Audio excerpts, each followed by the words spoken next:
I think you would want to have as many people as possible involved in the ultimate outcome. If they were to present that to the Board of Adjustment, you have 9 people making that decision for the borough. If you present that through a redevelopment, you have the planning board, the council, and the public through public discussion on what is the appropriate number of units, scale of the buildings,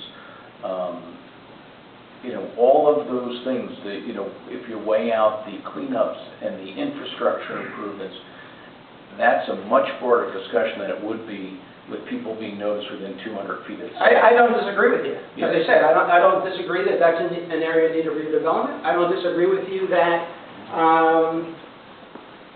it's a better process for us. My concern is the transparency. Let's move on beyond this.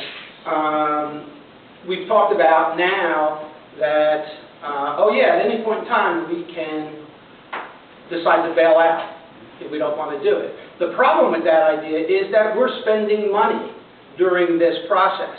Had we finished the slides of the presentation,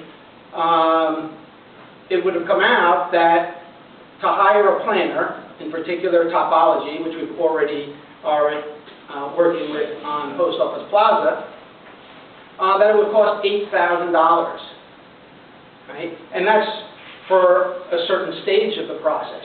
You might get to that, spend the $8,000 and say, hey, we don't want to do this. Then we've wasted the $8,000.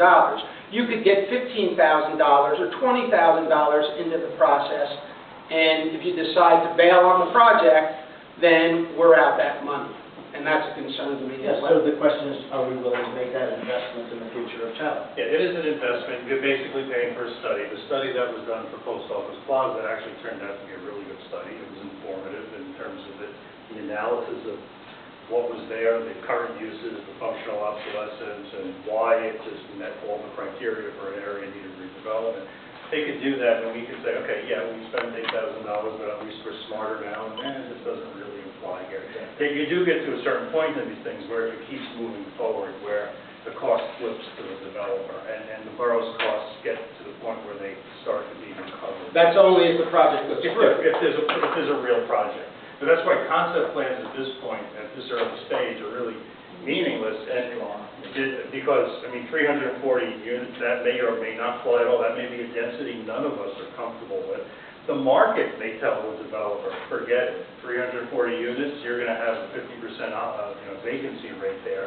And then the developer, the beauty of all of his risk being on the developer will say he'll adjust his concept plan to what the market will bear. And 340 units, may not make sense. Maybe condos, 100 condos, townhomes, or something may make more sense. All this is an investigation to find out whether there's enough there to actually proceed. It's a small initial investment.